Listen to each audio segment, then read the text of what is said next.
Hello there, and welcome to the Royal Rumble report here at All-CAW Wrestling and another sort of podcast review type thing. Yay. I'm the Big Daddy D, joined here with Little Daddy E. How are you feeling? Not well. You're a little bit full of cold, aren't you? Just slightly. Anyway, the Royal Rumble, what did we think of it? Well, actually, I've seen it twice now because I actually got up during the night to watch it, and I tried waking you up, but you kind of went, yeah, I'm coming down, and then went back to sleep. Yeah. So then I ended up watching it again with you the following day. Yeah. It was good because it was one of the few pay-per-views that I've seen that has a fully good card. It was all good, wasn't it? Yeah. I mean, let's sort of start off from top to bottom. Dean Ambrose versus Kevin Owens. It was amazing. Brilliant way to start the match. Last man standing. A lot of really, really good spots like that. The cannonball into the barricade. Yeah. Absolutely fantastic. Because it made you think what it was going to do a moonsault onto those chairs, but no. Dean Ambrose pushed him off through two tables. It was brilliant. Nothing like spoiling the Roman gladiator feel of the Raw Rumble in the opening bit, then with an advert basically saying that it's sponsored by a fucking breakfast cereal. Yep, sponsored by Chex. Chex Mex, or whatever the heck that was. Chex Quest. Chex Quest. Oh yeah, also, Kevin Owens sat on some steel chairs during his match, which is the only time someone has ever done that. The only time that a steel chair has actually been sat upon, yes. Top rope elbow drop through a table by Dean Ambrose. As I say, Kevin Owens going through both fucking tables. So it was a great match to kick off the Raw Rumble. Ambrose, now the United States champion. I expect him to, I mean, even though they're sort of putting him in that sort of main title picture, I expect him to sort of, hover around that sort of main title picture. Yeah. Whilst bringing prestige back to the Intercontinental title, which it belongs. Owens, on the other hand, he's ready for the main event. Absolutely, he is the biggest heel that they've got in the company right now. Awesome stuff by both men. There was an advert as well for a couple of other shows coming onto the network. The Edge and Christian show. Oh yeah, which looks very good actually. I'd quite like to see that. it does look pretty good. There's also the Ride Along show, which I think is like a webcam. There's like filmed footage of them just driving. Around, yeah. I mean, too bad they didn't really have that show during the heyday of WCW, where they were just basically snorting coke off hookers' tits and freebasing up their assholes, But still while we're driving. Yes. The New Day versus the Usos. Funny to see that the Usos got booed and the New Day got cheered. Yeah. The New Day are such big heels that they're being cheered because they're so entertaining. I know, and they're that good.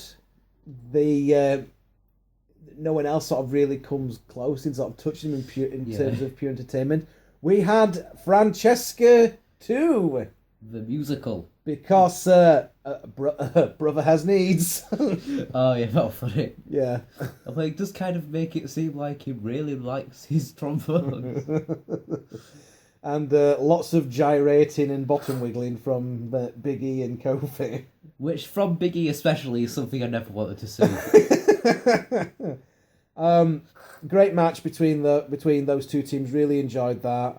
All the usual spots. I mean, to be honest, I know we've seen Usos versus New Day loads of times now, but you can always guarantee you put those two teams together and you end up with something entertaining. Xavier Woods became Shang Tsung from Mortal Kombat briefly. Oh yeah. Well, your brother's soul is mine. You will be next. Yeah, it's like, we have your brother's soul, we will have yours next or something. It has begun. Yeah, he turned into Shang Tsung from the Mortal Kombat movie. It's like, what? I love that. They are far too over with the crowd to have the belts taken off them, so expect them to have the belts up until WrestleMania, at least. Lovely super kick counter there from Kofi, where he basically countered a super kick with a kick of his own and turned it into a almost like we were trapping him on the floor so that Big E could come in and splash him. Yeah. Bodies flying everywhere. Big E's suicide spear through the ropes is one of the best moves in the WWE today. Yeah. I liked how they use like Big E being the big guy of the group to like mess around with stuff. So like obviously he grabbed I think it was one of the Usos, as we're diving. Yeah, that was brilliant. He sort of grabbed, I don't know if it was Jimmy or Jay, but he was going for his Uso crazy splash, and he grabbed him in midair and gave him the big ending. I mean, absolutely fantastic. That made return in the Royal Rumble. Oh, what about the moment where an Uso member did the DX crotch chop? Oh, yeah. Jimmy Uso give Big E the DX crotch chop and told him to suck it. It's like, I'm getting confused there. I'm confused. But yeah, really glad to see that the New Day still tag team champions, and we got to see more gyrating there from Big E Langston At the end of the match. Lovely. Which was, of course, what we all wanted. Funny that the Usos, like the Slammy award-winning tag team of the year, but they got the hell booed out of them. Yeah. Do you see some of the people that were bring up signs in the arena? Oh, I noticed that Grim from Grimm's Toy Show was in the crowd. Oh, I see. I did see him. Yeah, and who was the guy that was waving around a poo emoji pillow? I don't know. First of all, who buys a poo emoji pillow? Second of all, who allows emoticons to become so popular that they're coming to real life? Yeah, well, I've seen a few of these. There's a costume shop I walk past most days, and there's emoji cushions, pillows for like smiley faces, happy faces, laughing faces, and one of poo faces. Kids want to snuggle up to some human shit. Well, it's not really human shit, but it's a pillow that's in the depiction of a cartoony piece of poo. But why would you buy such a thing and then bring it to a wrestling pay-per-view? I don't understand that. This is a sign of why the human race has failed as a species. But yeah, great first hour to the Royal Rumble. Next matchup was Alberto Del Rio against Callisto. It was at Callisto. He's basically their new Rey Mysterio. I mean, even some of the spots were the same. Callisto doing the sliding Rey Mysterio bump to the floor was just like Rey Mysterio. There were a couple of botches there, one of which I don't know what Callisto was going for, but he ended up he was climbing on top of Del Rio and he fell off and he landed right on his head. So expect that to pop up in Botchamania at some point. I'm sure that spot would have been lovely. I feel the match itself could have gone on a bit longer, but no complaints. Good to see Callisto's United States champ. Yeah. To be honest, they shouldn't have taken the belt off him in the first place. Yeah. I thought it was ridiculous that he won the belt on Raw, lost it back to Del Rio on SmackDown, and then won it back at Raw Rumble. It's like that sort of type of hot potato treatment of the belts doesn't do him any favours at all. Yeah, that's what makes the belt seem useless when you do it like that. Well, look what happened with WCW back in the day. They had like about 15 title changes in the space of a couple of weeks or whatever. That may be an exaggeration. No, it probably isn't. But yeah, good to see that Callisto has got the United States champion again. Yeah. You do know that he's there basically as to be there answer to Lucha Underground. I was about to say that it's basically Rey Mysterio 2, but yeah. Well, Lucha Underground Season 2 is going to be starting soon. Well, I actually believe it's as we're recording this, I think it's actually starting tonight. I could be wrong. So we're going to have to sort of find some way of watching that. And we've still got all the episodes of Season 1 to watch. We sort of watched the Season 1 finale and we've watched some of the episodes at the beginning, but not everything in between. I think we need to rectify that at some point. Paul Heyman backstage with his mobile phone. Yeah. Guy hasn't broken character since 1989. Only difference is that his mobile phone is considerably smaller these days. Yeah. I don't see him beating anyone to death with an iPhone 6. You'd probably break the iPhone 6. Yeah. If you were using a Nokia 3320, that'd be a different matter altogether. Yeah, you could probably bludgeon an entire audience with that. I think we've made this joke before, haven't we? Maybe. Never mind.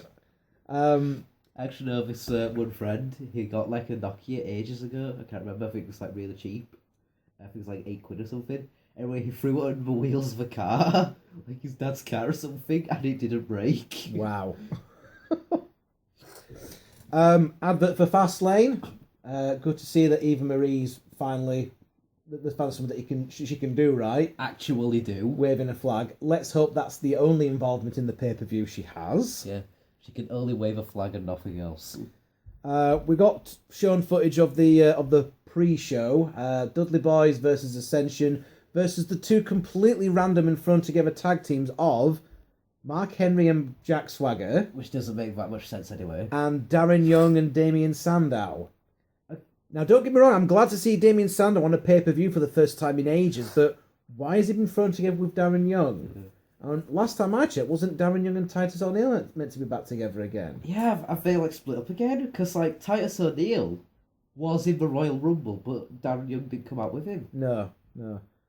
Titus O'Neil to continue his never-ending feud with Stardust, it seems. Yeah. Continued every week on SmackDown. Not SmackDown. Well, SmackDown and Raw. Yeah. If you think about it, they'll be fighting each other on SmackDown and Raw constantly. The winning tag team, the two members got to go to the Royal Rumble. So Mark Henry and Jack Swagger won. Like, not the Ascension. How about we push the Ascension who've come up from NXT? Nah. Well, why not? I don't know. I don't know what's wrong with sticking the Dudley Boys in the Royal Rumble. Anyway, Mark Henry and Jack Swagger, their victory meant absolutely nothing. Because we'll come to that in a moment. Next up, we had Becky Lynch versus Charlotte. Really, really good women's match. First time in ages on the main roster that we've got proper characters between the two, other than crazy or bitchy. You know, I mean, Becky Lynch came across as like the biggest baby face on the roster. I'm not too sure still how the whole steampunk gimmick fits in with the rest of Becky Lynch's character, but it's still a good look, you know. And Charlotte came out with All Man Flair. There was a rather uncomfortable bit where Flair grabbed Becky and gave her a kiss on the lips. Yeah, I mean, they'd have had to agree to do that spot, wouldn't I don't think that was planned, because it was almost like, whoa, what are you doing kind of thing. So, you know, I know, you know, Flair's that limousine riding, woo, kiss stealing, you know, son of a gun kind of thing. But it's like, Rick, it's 2016, mate, not 1996. Oh, so you're just like old as fuck. You are old. But yeah, really good match. I feel it was spoilt a little bit by Ric Flair throwing his jacket in, and that was enough to stop Becky from putting on the disarm. It's like, no, not the jacket! Oh god, it's covered in tiny bees! But you know, if you've seen Ric Flair in WCW, just be glad it was only the jacket that came off. You know? Pair of trousers come flying into the ring, you know. You see Ric Flair stood there in all of this. Yeah, but Charlotte retained the title through shenanigans. Shenanigans! And then Sasha Banks came out, making her return from injury, and she kind of hoofed Becky Lynch out of the ring, which was a bit unfair. It made it seem like she was a bit of an afterthought. Yeah. Then she kind of teased the BFF thing she had with Charlotte in NXT, when all of a sudden, psych! Gave her the backstabber and the bank statement and what have you. Yeah. All I'm going to say is Charlotte versus Becky Lynch versus Sasha Banks at WrestleMania. Probably. Book it. We've got to see that. That could be the best Divas match in WrestleMania history if they do that. You're right, except for listen to us forwards. Then we come to the Rumble itself. Title is on the line for the first time since 1992. Back then, the title had been vacated, so no one had the belt. This time, it's Roman Reigns actually defending the title. So he was the first one out, as was sort of determined. Number 2 was Rusev. So the last two at last year's Rumble. So they were basically picking up from where they left off at last year's Rumble. So you had Roman Reigns versus Greasy Kebab Shop owner. And then AJ Styles! Okay, clean up after yourself. AJ Styles came out. I mean, it was sort of long rumoured that he'd be at the Rumble, but he came out and absolutely fantastic. The crowd went ballistic. Biggest pop of the entire night. They were chanting AJ Styles when he came out. As he were leaving, they still chanted AJ Styles. He was in there for over half an hour. He mixed it in with the likes of Roman Reigns. He mixed it in with the likes of Chris Jericho. Yeah. He didn't look out of place at any point.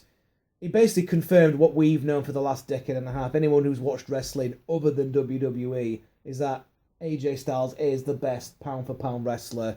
If not one of the best, then the best in the world right now.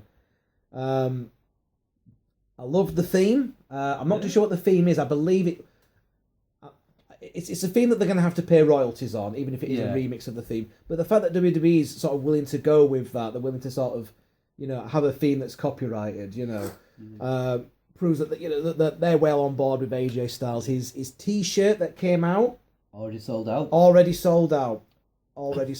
So he's not hit the Styles Clash yet. They've teased it a couple of times. I reckon they're going to save that for something special. It's like with Hideo Itami and the GTS. Yeah. They've teased it a couple of times. You just know that when he does hit it, people's going to go ballistic. Curtis Axel wandered out. Yeah. Still technically competing in last year's Rumble, wasn't he? Yeah. So, realistically, he's beaten Rey Mysterio's record because he's been in there for 364 days. That's right. And then Kane walked in. Why? Yeah, why? Then Kane wouldn't walk out for about 10 minutes. Yep. So 10, 20 minutes. I was getting a little bit nervous a number of times that AJ Styles was taking shots to his back, like when he was getting those back breakers off Titus O'Neil. I mean, he did have a back injury when he was facing Jay Lethal at Ring of Honor. Hopefully the back injury is not as bad as what we were led to believe.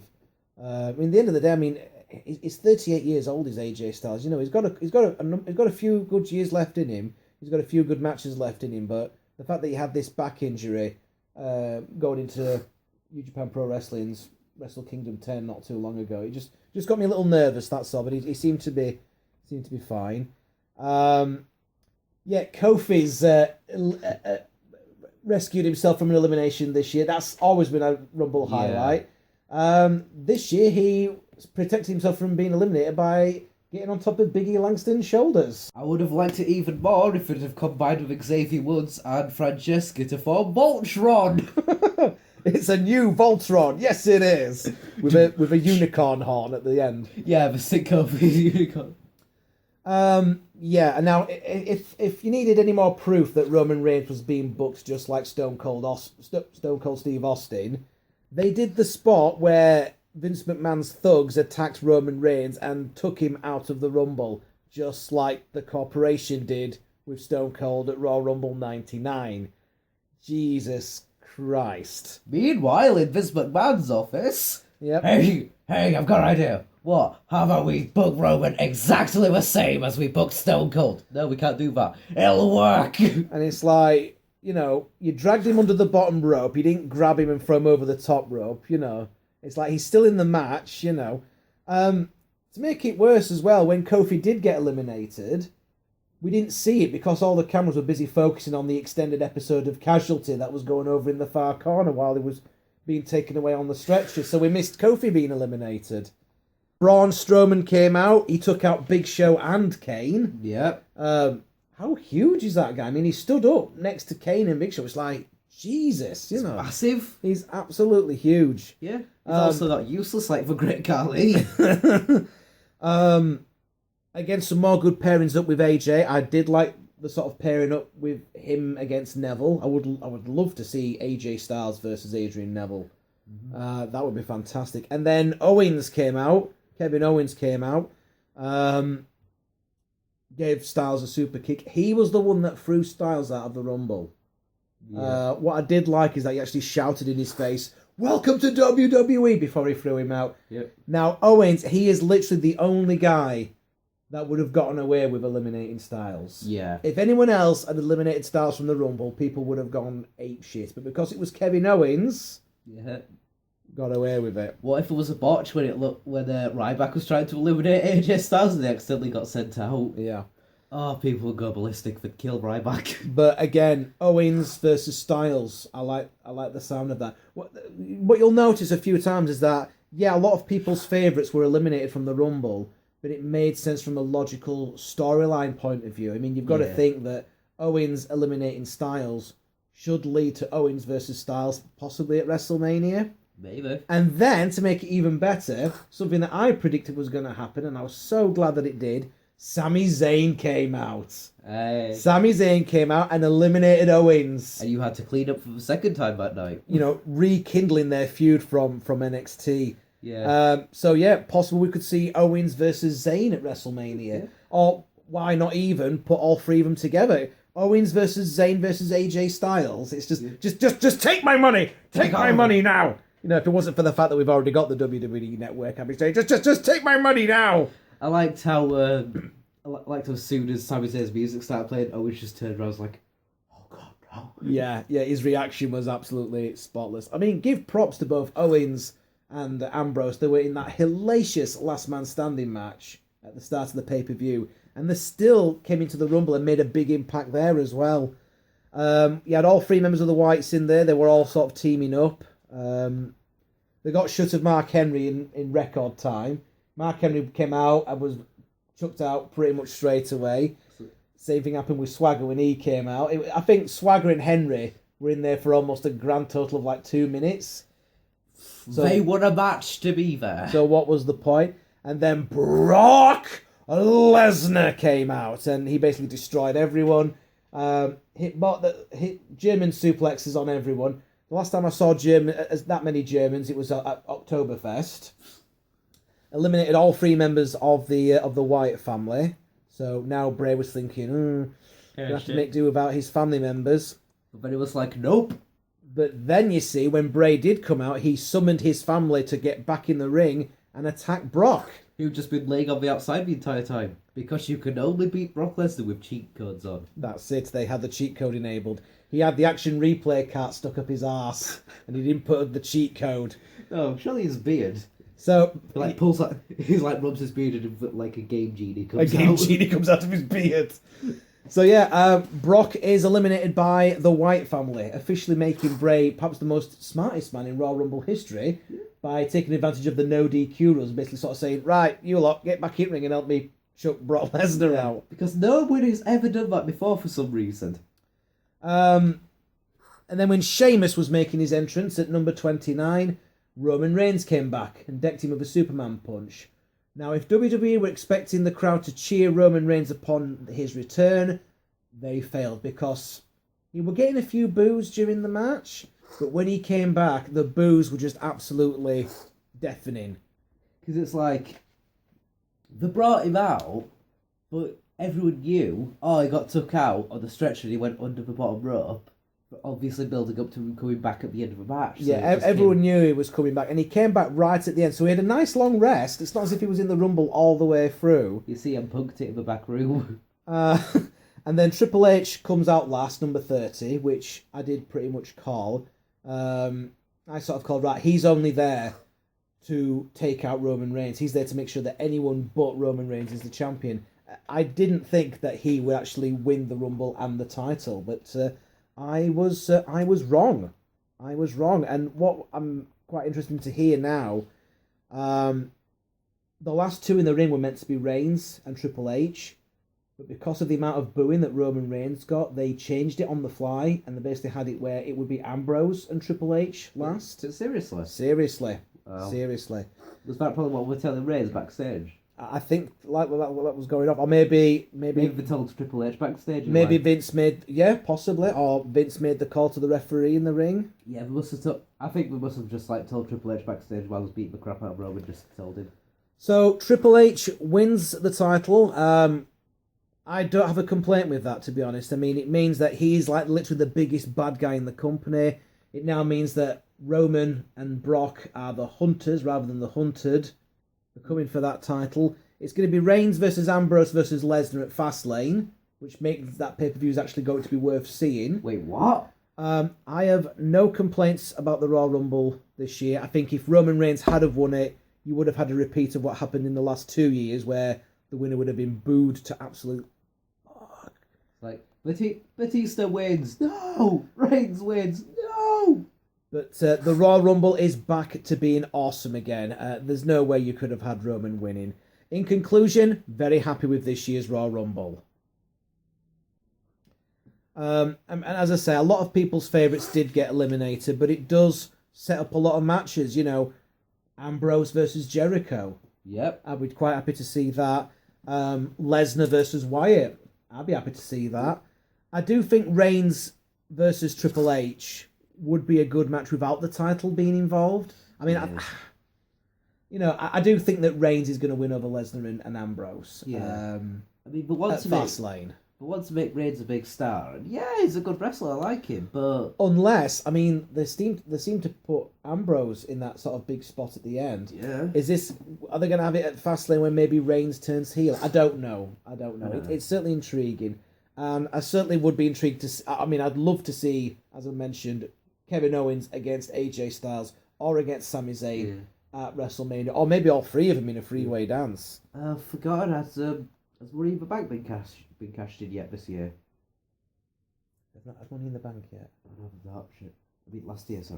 Yeah, Sheamus did that. That's when he won the belt. Alright, okay, ignore that. Oh, and I have to mention as well the bit where R-Truth came into the ring, got a ladder, climbed up. This is probably where you're getting Money in the Bank from. Yeah. Because he grabbed a ladder, climbed into the ring, climbed up the ladder, and he's there looking for the briefcase. And people's going, it's not a Money in the Bank match, it's a Royal Rumble match. You were like, oh, okay, my bad. Because that's basically the only pay-per-view R-Truth ever appears on now. It was just funny. I mean, that's his character now. He's like, oh yeah, my bad, kind of thing. But yeah, really enjoyed the Royal Rumble this year. Big improvement over the last 2 years. I'm happy with how it turned out. Yeah. Some people are thinking, why has Triple H got the belt again? I'm okay with that. I really am okay with that. And it should be intriguing now to see what happens on the road to WrestleMania. So in total, the Big Daddy D would give this year's Royal Rumble a thumbs up. Yeah. Give it that up thumb. Up thumb. Upwards thumb. And I've got no doubt we will do a Fastlane report at some point, and no doubt we'll do the whole WrestleMania predictions and report at some point as well.